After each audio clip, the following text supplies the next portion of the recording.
Hello guys, bike academy में आपका स्वागत है। आशा करता हूँ आप लोग अच्छे होंगे। मेरा नाम योगेंद्र है और मैं यहाँ इंडियन पॉलिटी एंड कॉन्स्टिट्यूशन पढ़ा रहा हूँ। तो हमारा तीसरा चैप्टर है संविधान की प्रमुख विशेषताएं। इससे पहले हम 2 चैप्टर देख चुके हैं। विशेषताएं देखने का मतलब क्या है, हम लक्ष्मीकांत को भी साथ में कवर कर रहे हैं। ठीक है, बेयर एक्ट के साथ साथ लक्ष्मीकांत भी अगर हमें कवर करनी है तो उसके अनुसार भी हमें चलना होगा। तो तीसरा चैप्टर उसमें विशेषताएं है, तो उसी के अनुसार हमें विशेषताएं भी पढ़नी है, जिससे आपका क्या होगा, एक सीक्वेंस बनता जाएगा। आप एक बुक को फॉलो करेंगे और आपकी पढ़ाई आसान रहेगी। तो हम देखते हैं विशेषताओं में। ये हमारे 2 से 3 वीडियो इसमें बनने वाली हैं, तो आप निश्चिंत रहें, आपको पूरा टॉपिक कवर कराया जाएगा। तो संविधान के बारे में अगर हम बात करें तो हमारा संविधान क्या है, तत्वों और मूल भावनाओं के संबंध में अद्वितीय है। किनसे अद्वितीय है? अन्य देश के संविधानों से अद्वितीय है। मतलब हमारे देश का जो संविधान है वो विभिन्न संविधानों से अद्वितीय है। इसमें कई प्रकार के परिवर्तन भी किए जा चुके हैं, जैसे 7वां संशोधन, 42वां संशोधन, 44वां संशोधन। तो इस तरह के जब संशोधन हो रहे थे तब सर्वोच्च न्यायालय ने क्या सोचा, सर्वोच्च न्यायालय ने कहा कि अगर संशोधन होते रहेंगे तो हमारे देश का संविधान तो पूरा बदल जाएगा। इसलिए उन्होंने क्या किया, 1973 में केशवानंद भारती मामले में कहा, अनुच्छेद 368 के अनुसार भारत के संविधान में संशोधन तो हो सकता है लेकिन इसके मूल ढांचे में परिवर्तन नहीं हो सकता है। मूल ढांचा क्या है, इसे तय कौन करेगा? इसे तय स्वयं सर्वोच्च न्यायालय ही करेगी। अगर मूल ढांचा से इतर कोई संशोधन जाता है तो सर्वोच्च न्यायालय उसे निरस्त कर देगी। इस तरह का प्रावधान भी किया गया। और उसके बाद 42वां जो संविधान संशोधन हुआ, जिसे मिनी कॉन्स्टिट्यूशन भी कहते हैं, यह कब आया? इमरजेंसी के दौरान आया था। तो अब हम देखते हैं भारत के संविधान की विशेषताएं। तो पहली विशेषता क्या है? सबसे लंबा लिखित संविधान है और ये अमेरिका के संविधान के जैसा ही है, क्योंकि अमेरिका का संविधान भी लिखित संविधान है और ब्रिटेन का संविधान क्या है? अलिखित संविधान है। लेकिन भारत में अमेरिका के संविधान जैसा संविधान अपनाया गया। इसमें एक प्रस्तावना है, 395 अनुच्छेद हैं, जिसके 22 भाग हैं और 8 अनुसूचियां शामिल हैं। ओके, और इसके सबसे लंबे होने के कारण कौन कौन से हैं? तो 4 प्रमुख कारण बताए गए हैं। पहला तो भौगोलिक कारण है, भारत का विस्तार बहुत अधिक है और इसके साथ साथ भारत में विविधता बहुत अधिक है, जिसकी वजह से संविधान का विस्तार हो गया। इसके साथ साथ ऐतिहासिक महत्व भी बहुत अधिक है। भारत में कई प्रकार के राजा आए और उससे पहले धर्म का शासन था, राजाओं का शासन था, फिर मुस्लिम व्यक्ति आए, उनका भी शासन हुआ, मुगलों का शासन। उसके बाद क्या हुआ, ब्रिटिश आए और ब्रिटिश ने भी अपने कई नियम और कानून हमारे देश में बनाए, जैसे कि भारत शासन अधिनियम 1935। और हमें पता है 1935 का जो अधिनियम है उससे कई प्रावधान स्वतंत्रता के पश्चात भी संविधान में डाले गए थे। तो इस तरह से हमारा ऐतिहासिक महत्व भी अधिक हो जाता है। अगला पॉइंट अगर देखें तो केंद्र और राज्य के लिए एकल संविधान है। हमारे देश में केंद्र सरकार है और राज्य सरकार है, लेकिन इन्हें चलाने के लिए संविधान एक ही है। राज्यों के लिए अलग संविधान की व्यवस्था नहीं की गई है, एक ही संविधान है जिससे केंद्र और राज्य की सरकार चलती है। और सबसे महत्वपूर्ण पॉइंट अगर हम देखें तो जब संविधान सभा का निर्माण हुआ था तो उसमें वकीलों का महत्व बहुत अधिक था। इस तरह से आलोचना भी की गई थी कि इसमें वकीलों के लिए स्वर्ग का कार्य किया है, लेकिन यह एक आलोचना मात्र है। इसमें क्या है, वकीलों का प्रभुत्व अधिक था और वकीलों को ज्ञान होता है कि किस तरह के कानून बनाए जा सकते हैं, कानून को तोड़ा मरोड़ा कैसे जा सकता है। तो संविधान को इस तरह से बनाया जाए कि भविष्य में आने वाली परिस्थितियों का सामना किया जा सके। इस वजह से संविधान को विस्तृत बनाया गया। अगर अन्य पॉइंट भी देखें हम तो अन्य प्रावधानों में क्या किया गया है, जो प्रशासनिक प्रावधान है वो भी हमारे देश के संविधान में पहले से ही डाले गए हैं। और देखें तो और क्या है, कई देशों के संविधान में क्या किया गया है, जो लोकतांत्रिक मामले होते हैं उन्हें क्या किया जाता है, संसद के ऊपर छोड़ दिया जाता है। लेकिन हमारे देश में संसद के ऊपर ज्यादा प्रावधान नहीं छोड़े गए हैं, उन्हें पहले से ही भारत के संविधान के दस्तावेज में शामिल कर लिए गए हैं। तो इस वजह से हमारे देश के संविधान का विस्तार हो गया है। अगर हम संविधान की विशेषता में अगला पॉइंट देखें तो वो है विभिन्न स्रोतों से विहित। इसका मतलब क्या है? इसका मतलब ये है, कई आलोचक ये कहते हैं जो भारत का संविधान है वो उधार का थैला है, कई देशों के संविधान से कॉपी पेस्ट किया गया है। तो ये एक आलोचना है, ठीक है। अगर हम इसके इतर देखें तो जो भारत का संविधान है उसका निर्माण कई देशों के संविधान को पढ़कर किया गया है और उसमें से जो अच्छे अच्छे पॉइंट थे वो भारत के संविधान में डाले गए और उन्हें भी बदलाया गया।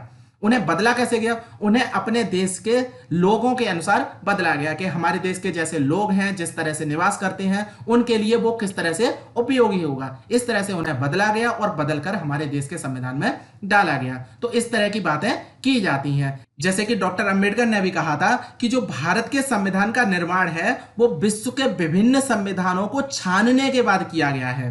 अगर अन्य संविधानों की बात छोड़ें तो विभिन्न स्रोत में क्या क्या शामिल है, हमारे देश के भी कुछ प्रावधान हैं जो इसमें शामिल हैं। जैसे 1935 का भारत शासन अधिनियम, इसमें से भी कई पॉइंट ऐसे हैं जो हमारे देश के संविधान में डायरेक्ट डाल दिए गए हैं, जिस पे हम अभी बात करेंगे। इसमें क्या है, संविधान के कई भाग हैं। कौन कौन से भाग हैं? एक तो दार्शनिक भाग है, राजनीतिक भाग है और अन्य तरह के भी हैं। जो दार्शनिक भाग है उसमें क्या है, मौलिक अधिकार और राज्य के नीति निर्देशक सिद्धांत। तो मौलिक अधिकार कहां से लिए गए हैं? अमेरिका के संविधान से लिए गए हैं। और राज्य के नीति निर्देशक सिद्धांत है वो आयरलैंड के संविधान से लिए गए हैं। अगर हम राजनीतिक परिपाटी की बात करें तो संघ शासन का सिद्धांत, कार्यपालिका और विधायिका के संबंध में जो भी नियम है वो ब्रिटेन के संविधान से लिए गए हैं। ऐसा क्यों किया गया? क्योंकि राजनीतिक रूप से ब्रिटेन का हमारे ऊपर बहुत दिनों तक प्रभाव बना रहा और राजनीति हमारी देश की ऐसी ही चलती रही जैसे कि ब्रिटेन की संसद है। तो वही संसदीय स्वरूप ब्रिटेन से ले लिया गया, जिससे हमें बदलाव ज्यादा करने की आवश्यकता ना पड़े। और अन्य प्रावधान भी लिए गए, कनाडा से लिए गए, ऑस्ट्रेलिया, जर्मनी, रूस से, फ्रांस, दक्षिण अफ्रीका और जापान, अन्य देशों से लिए गए। और अभी हमने बात की थी जो भारत शासन अधिनियम 1935 है, उससे भी कई भाग लिए गए। कौन कौन से लिए गए? जो संघीय व्यवस्था है, न्यायपालिका है, राज्यपाल की नियुक्ति, आपातकालीन अधिकार, लोक सेवा आयोग। अभी हमने बात की थी जब 1935 का अधिनियम पढ़ रहे थे तो उसमें संघ लोक सेवा आयोग, राज्य लोक सेवा आयोग और इसके साथ साथ संयुक्त लोक सेवा आयोग। तो इस तरह की बातें 1935 के अधिनियम में कही गई थी, वो भी बातें हमारे देश के संविधान में लागू की गई। इस प्रकार हम कह सकते हैं संविधान के आधे से अधिक प्रावधान 1935 के अधिनियम के समान ही है, अर्थात इन्हें थोड़ा सा बदलकर हमारे देश के संविधान में डाल दिया गया है। तो ये हो गया हमारा ये अगला पॉइंट। इससे अगला पॉइंट अगर हम देखें तो तीसरा पॉइंट है नम्यता और अनम्यता का समन्वय। ये हमारे किसके ऊपर डिपेंड करता है? संविधान के संशोधन के ऊपर। हमारे देश का संविधान का संशोधन कैसे हो सकता है? पहले तो हम अन्य देशों के संविधान के संशोधन के बारे में बात करें। जैसे अमेरिका का संविधान, इसका संशोधन बहुत कठिन है। और दूसरी तरफ ब्रिटेन का संविधान, इसका क्या है, इसमें तो कोई लिखित संविधान है ही नहीं, तो इसका मतलब इसे संशोधित करना बहुत ज्यादा आसान है। इसे कहते हैं लचीला या नम्य संविधान। जबकि भारत का जो संविधान है उसे ना तो इतना कठोर बनाया गया है और ना ही इतना लचीला बनाया गया है कि इसमें संशोधन आसानी से हो जाए या बहुत मुश्किल से हो। इसमें संशोधन के कई प्रारूप हैं। सबसे पहले तो 368 के तहत दो तरह के प्रावधान जो दिए गए हैं वो हम देखते हैं। पहला क्या है, कुछ उपबंधों में संसद में विशेष बहुमत से संशोधन किया जा सकता है, अर्थात संसद में विशेष बहुमत द्वारा भी संशोधन किया जा सकता है। इसमें क्या चाहिए, इसमें जितने भी सदस्य भाग ले रहे हैं, वोट दे रहे हैं, उनके 2/3 होने चाहिए। और इसके साथ एक और कंडीशन लगती है कि जितने भी उसमें सदस्य हैं उतने का 50% होना चाहिए। मान लीजिए किसी भी सदन में 100 सदस्य हैं, उसमें से कि 60 लोग उपस्थित हैं। अगर 60 लोगों का 2/3 देखा जाए तो 40 लोग होते हैं, जबकि ये 100 के 40% है। तो 60 लोग में से अगर जो 2/3 लोग वोट करेंगे तो इसे विशेष बहुमत नहीं माना जाएगा। इसी प्रकार ये वाली जो संख्या है वो 50% से अधिक होनी चाहिए, अर्थात अगर 100 लोग हैं तो 100 में से 50 से अधिक लोग वोट करें और 2/3 वोट पड़ने चाहिए। ठीक है, तो आप समझ रहे होंगे विशेष बहुमत। जब हम संशोधन वाला चैप्टर पढ़ेंगे जो एक अलग से एक पूरा चैप्टर है, तब हम इसके बारे में डिटेल से देखेंगे। तो अभी केवल इतना ही देखते हैं। दूसरा जो पॉइंट है, दूसरे पॉइंट में लिखा गया है कि विशेष बहुमत के साथ साथ राज्य, जितने भी राज्य इसमेमें शामिल हैं, उस राज्य के आधे से अधिक राज्य अनुमोदित करें, तभी संशोधन किया जा सकता है। इस तरह के दो प्रावधान अनुच्छेद 368 के अधीन आते हैं। इसके अलावा संविधान में कुछ प्रावधान है, जैसे आम विधायी प्रक्रिया की तरह और सामान्य बहुमत के माध्यम से संशोधन जो किया जाता है वो संशोधन भी किया जा सकता है, लेकिन यह संशोधन अनुच्छेद 368 के अंतर्गत नहीं आता है। अर्थात यदि 368 को देखें तो उसमें एक विशेष बहुमत का प्रावधान है और दूसरा है विशेष बहुमत के साथ साथ राज्यों के आधे से अधिक राज्यों का अनुमोदन। ठीक है, और जो तीसरा पॉइंट है सामान्य संशोधन, वो प्रक्रिया 368 के अधीन नहीं आती है। तो आप ये वाला पॉइंट समझ रहे होंगे विशेषता में। अगली अगर हम विशेषता देखें तो वो है संघीय व्यवस्था के साथ साथ एकात्मकता की ओर झुकाव। तो इसके बारे में भी थोड़ा देख लेते हैं। पहले तो हम देखेंगे संघीय सरकार, किस तरह से हम अपने देश की सरकार को संघीय सरकार कह सकते हैं। कुछ कुछ तो लक्षण होंगे, तो उन लक्षणों के बारे में बात करते हैं। जैसे आपको पता है हमारे देश में दो सरकार हैं, एक तो केंद्र में है और राज्य में है, और इन दोनों सरकारों में भी शक्तियों का विभाजन है। आपने देखा होगा संघ सूची, राज्य सूची, समवर्ती सूची, इस तरह की सूचियां बनाई गई हैं। इन सूचियों का क्या है कि इन पर जो नियम बनाए जाते हैं वो केंद्र सरकार द्वारा भी बनाए जाते हैं और राज्य सरकार द्वारा भी बनाए जाते हैं। इसके साथ संविधान की कठोरता, अभी हमने थोड़ी देर पहले देखी कि संविधान में संशोधन करना इतना आसान नहीं है। संविधान में संशोधन हो भी तो सकता है, लेकिन वो जो संशोधन होगा वो भी लिखित संविधान में ही सम्मिलित किया जाएगा। अर्थात भारत का जो संविधान है वो लिखित संविधान है। इसके साथ स्वतंत्र न्यायपालिका है। कोई भी संविधान में संशोधन होता है और वह मूल ढांचे के इतर जाता है तो न्यायपालिका स्वतंत्र है, वो उस संशोधन को निरस्त कर देगी। इस तरह से हम कहते हैं हमारे देश की जो न्यायपालिका है वो स्वतंत्र है, वो संसद के अधीन कार्य नहीं करती है। और संविधान की सर्वोच्चता है। न्यायपालिका भी किस तरह से निर्णय देगी, वो संविधान के नियमों के अनुसार ही निर्णय देगी। और इसके साथ साथ द्विसदनीयता भी हमारे देश में है, जैसे कि लोकसभा है, राज्यसभा है और विधानसभा है, विधान परिषद है। केंद्र में भी द्विसदनीय है और राज्य में भी द्विसदनीय है। तो आप समझ रहे होंगे कि इस तरह से हम संघीय व्यवस्था देखते हैं। अब संघीय व्यवस्था के साथ साथ एकात्मकता है, तो एकात्मकता के भी कुछ भी प्रावधान होंगे, वो प्रावधान भी हम देखते हैं। उसमें क्या क्या है, अर्थात गैर संघीय लक्षण कौन कौन से हैं। पहला तो एक सशक्त केंद्र है। अगर कोई नियम बनाया जाता है और उस नियम में क्या होता है, केंद्र और राज्य के बीच विवाद हो जाता है, तो कौन सा नियम माना जाएगा, वो केंद्र का नियम माना जाएगा। अर्थात केंद्र एक सशक्त है। इसके साथ साथ एकल नागरिकता है। हमारे देश में कश्मीर से लेकर कन्याकुमारी तक आप कहीं पर भी घूम आइए, आपको कहीं पर भी दूसरी नागरिकता अर्थात दोहरी नागरिकता का प्रमाण नहीं देना होगा। आपको एक ही बात बतानी है कि हम भारतीय हैं और हम पूरे देश में कहीं भी आ जा सकते हैं। इसके साथ साथ हमारे देश का एक संविधान है, केंद्र और राज्यों के लिए अलग अलग संविधान की व्यवस्था नहीं की गई है, एक ही संविधान है, केंद्र का संविधान है। ठीक है। संविधान का लचीलापन, अभी हमने बात की संविधान में संशोधन किया जा सकता है, इसका मतलब थोड़ा सा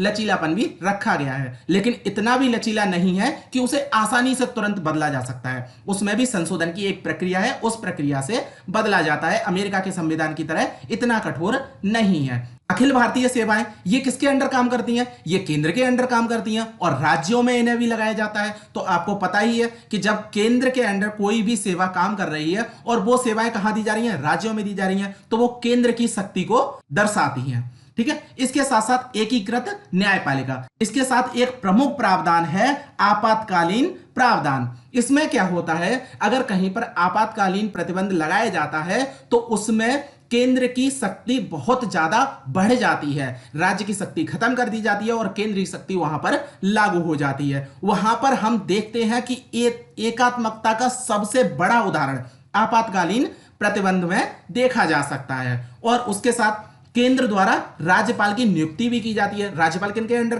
कार्य करता है, केंद्र के अंडर कार्य करता है, और वो राज्यों का राज्यपाल होता है। अर्थात राज्य में जो भी सत्ता चल रही है उसका भी जो लेखा जोखा है वो राज्यपाल के अंडर होगा और राज्यपाल केंद्र के लिए कार्य करता है। तो आपको दिखाई दे रहा होगा कि ये एकात्मकता के साथ साथ संघीय व्यवस्था किस तरह से कार्य कर रही है। अगले अगर हम बात करें कि संघीय व्यवस्था तो हमने देख ली, लेकिन भारत का जो संविधान है उसमें कहीं भी संघीय शब्द का इस्तेमाल नहीं किया गया है। केवल भारत के संविधान का अनुच्छेद 1 राज्यों के संघ को दिखाता है। राज्यों के संघ का मतलब यहां पर क्या है, यहां पर है कि भारतीय संघ है वो राज्यों के बीच किसी समझौते का निष्कर्ष नहीं है। मतलब कोई उनके साथ कोई एग्रीमेंट नहीं हुआ है कि आप हमारे साथ मिल जाइए, हम आपको ये विशेष प्रावधान देंगे या फिर कुछ और भी आपके लिए स्पेशल करेंगे, ऐसा कुछ नहीं है। वो अपने देश के राज्य मिल चुके हैं और उस राज्य को संघ से अलग होने का भी अधिकार नहीं है। वो एक केंद्र की सत्ता बन गई है और उसे भारत से अलग होने का अधिकार नहीं है। राज्यों के संघ का सिर्फ और सिर्फ यही मतलब है, इसके अलावा और कोई मतलब नहीं है। इस तरह की बातों के लिए कई जो लेखक हैं, कई जो विचारक हैं, उन्होंने क्या किया है, भारत के संविधान को कई तरह के नाम दिए हैं। वो किस तरह के नाम दिए? एकात्मकता की भावना में संघ अर्थ संघ, ठीक है, ये किसने बोला? केसी बेरे ने बोला। बार्गेनिंग फेडरलिज्म, ये किसने बोला? मॉरिस जोन्स ने बोला। कोऑपरेटिंग फेडरलिज्म, ये किसने बोला? ग्रेनविल ऑस्टिन ने बोला। और federation with the centralising tendency, ये बोला आइवर जेनिंग्स ने। तो इस तरह की बातें कही गई हमारे देश के संविधान के लिए, क्योंकि इसमें एकात्मकता भी है और उसके साथ साथ संघीय व्यवस्था के प्रावधान भी दिए गए हैं, अर्थात संघीय और गैर संघीय दोनों तरह के प्रावधान हमारे देश के संविधान में दिए हुए हैं। अगर हम संविधान की अगली विशेषता देखते हैं तो वह है सरकार का संसदीय स्वरूप। यह स्वरूप कहां से लिया गया है? यह लिया गया है ब्रिटेन के संसदीय तंत्र से, ठीक है, क्योंकि हमारे देश पर कई दिनों तक ब्रिटेन का अधिकार बना रहा, तो वहां की जो संसदीय व्यवस्था थी वो धीरे धीरे करके भारत में लाई जा रही थी, और बाद में जब भारत स्वतंत्र हो गया तो वही व्यवस्था आगे भी लागू कर दी गई। और इसमें क्या होता है, संसदीय व्यवस्था जो होती है वो विधायिका और कार्यपालिका के मध्य समन्वय और सहयोग के सिद्धांत पर कार्य करती है। जबकि अमेरिका की व्यवस्था को देखें तो उसमें क्या है, अध्यक्षीय प्रणाली है, और इसमें क्या है, विधायिका और कार्यपालिका के बीच शक्तियों का विभाजन हो जाता है। मतलब विधायिका अलग कार्य करेगी और कार्यपालिका अलग कार्य करेगी। इसमें सरकार का संसदीय रूप नहीं दिखाई देता है। अगर संसदीय प्रणाली की बात करें तो इस सरकार को हम क्या कहेंगे, वेस्ट मिनिस्टर रूप भी कहेंगे, उत्तरदायी सरकार कहेंगे, और इसके साथ साथ मंत्रिमंडलीय सरकार के नाम से भी जाना जाता है। इसके साथ साथ संविधान में जो केंद्र के लिए प्रावधान है संसदीय प्रणाली का, वो राज्यों के लिए भी संसदीय प्रणाली का ही प्रावधान दिखाता है। जैसे कि केंद्र में लोकसभा राज्यसभा है, उसी तरह से राज्यों में भी विधानसभा और विधान परिषद है। तो आपको पता है। अब इसकी संसदीय प्रणाली की विशेषता भी देख लेते हैं। संसदीय प्रणाली की विशेषता क्या होती है? एक तो वास्तविक और नाम मात्र के कार्यपालकों की उपस्थिति होती है, इसके साथ साथ बहुमत दल वाले की सत्ता होती है, विधायिका के समक्ष कार्यपालिका की संयुक्त जवाबदेही होती है, विधायिका में मंत्रियों की सदस्यता होती है, और प्रधानमंत्री या मुख्यमंत्री का नेतृत्व होता है। देखिए, राज्यपाल का नेतृत्व या राष्ट्रपति का नेतृत्व नहीं होता है, प्रधानमंत्री या मुख्यमंत्री का नेतृत्व होता है, और निचले सदन का हमेशा विघटन किया जाता है। ठीक है। और इसके साथ साथ अगर भारतीय संसदीय प्रणाली और ब्रिटिश संसदीय प्रणाली की अगर हम तुलना करें तो इसमें कुछ मूलभूत अंतर भी पाए जाते हैं। कौन कौन से अंतर पाए जाते हैं? जो ब्रिटिश संसद के तरह भारतीय संसद संप्रभु नहीं है। इसका क्या किया जाता है, अभी थोड़ी देर पहले ही हमने बताया, इसमें क्या होता है, निचले दल का विघटन हो जाता है। तो यहां पर संप्रभु नहीं है, ब्रिटेन की संसद का विघटन नहीं होता है, लेकिन भारत की संसद का विघटन हो जाता है। और भारत का प्रधान क्या होता है, निर्वाचित किया जाता है, जबकि ब्रिटेन का जो प्रधान होता है वो उत्तराधिकारी होता है। वहां पर अभी भी ताज का शासन होता है, यहां जबकि भारत में निर्वाचित व्यक्ति होता है, जिसे हम राष्ट्रपति कहते हैं। राष्ट्रपति का हमारे यहां पर निर्वाचन होता है। और अगर हम इन दोनों देशों की संसदीय व्यवस्था को देखें तो क्या होता है, इसमें प्रधानमंत्री की भूमिका सर्वोप्रमुख होती है। ठीक है, यहां पर प्रधानमंत्री की सरकार, प्रधानमंत्री सरकार के नाम से भी जाना जाता है। ठीक है, जैसे अभी कहा जाता है मोदी गवर्नमेंट, तो मोदी गवर्नमेंट मोदी की गवर्नमेंट नहीं है। ठीक है, नरेंद्र मोदी जी हमारे यहां पर प्रधानमंत्री हैं, लेकिन उनकी सरकार नहीं है, फिर भी हमारे यहां पर क्या कहा जाता है, प्रधानमंत्री सरकार कहा जाता है। इस तरह की जो संसदीय प्रणाली होती है उसमें प्रधानमंत्री सर्वप्रमुख होता है, इसलिए उसे प्रधानमंत्री सरकार भी कहते हैं। अगर हम विशेषताओं में अगली विशेषता देखें तो इसमें है संसदीय संप्रभुता एवं न्यायिक सर्वोच्चता में समन्वय। अभी हमने थोड़ी देर पहले ही बात की थी, न्यायालय है वो संसद के अधीन कार्य नहीं करते हैं, जबकि संसदीय संप्रभुता भी है और न्यायिक सर्वोच्चता भी है। तो इन दोनों को एक साथ अपने देश में लागू किया गया है। जो संसदीय संप्रभुता है वो ब्रिटेन में है, जबकि न्यायपालिका की सर्वोच्चता कहां से ली गई है, अमेरिका से ली गई है। जिस प्रकार संसदीय जो प्रणाली है वो ब्रिटिश प्रणाली से भिन्न है, उसी प्रकार भारत में जो सर्वोच्च न्यायालय की न्यायिक प्रक्रिया है वो क्या है, अमेरिकी सर्वोच्च न्यायालय से भी भिन्न है। अगर हम अमेरिका और भारत के संविधान की बात करें तो इसमें क्या है, इसमें विधि की नियत प्रक्रिया है। जबकि भारत में विधि द्वारा स्थापित प्रक्रिया है। और ये दोनों पार्टी बहुत ज्यादा अलग हैं। आपको बताया जाएगा जब अनुच्छेद 21 पढ़ा रहा हूंगा, तब मैं आपको बताऊंगा कि विधि द्वारा स्थापित प्रक्रिया क्या है और विधि की नियत प्रक्रिया क्या है, जो हमने अमेरिका के संविधान से तो ली है लेकिन उसे बदलाव करके लिया गया है। ब्रिटेन की संसदीय संप्रभुता है और अमेरिका की जो न्यायपालिका की सर्वोच्चता है, उसके बीच संतुलन बनाया गया है अपने देश में। यहां पर ना ही तो न्यायपालिका सर्वोप्रमुख है और ना ही संसद सर्वोप्रमुख है, यहां दोनों के बीच संतुलन की स्थापना की गई है। सर्वोच्च न्यायालय अपनी न्यायिक समीक्षा की शक्तियों के तहत संसदीय कानून को असंवैधानिक घोषित कर सकता है और उसी तरह संसद अपनी संवैधानिक शक्तियों के बल पर संविधान में बड़े भाग में संशोधन भी कर सकती है। तो इस प्रकार आप देख पा रहे होंगे कि सर्वोच्च न्यायालय की अलग शक्तियां हैं और संसद की भी अलग शक्तियां हैं और वो एक दूसरे के साथ संतुलन में बनी हुई हैं। तो आज हमने 6 विशेषताएं देख ली। इसके बाद कई विशेषताएं और रह गई हैं, तो जो हमारे अगले 2 पार्ट आने वाले हैं विशेषताओं के, उसमें हम देखेंगे। तो आज के लेक्चर में बस इतना ही। अगर लेक्चर पसंद आता है तो लाइक करिए। Okay, thank you very much.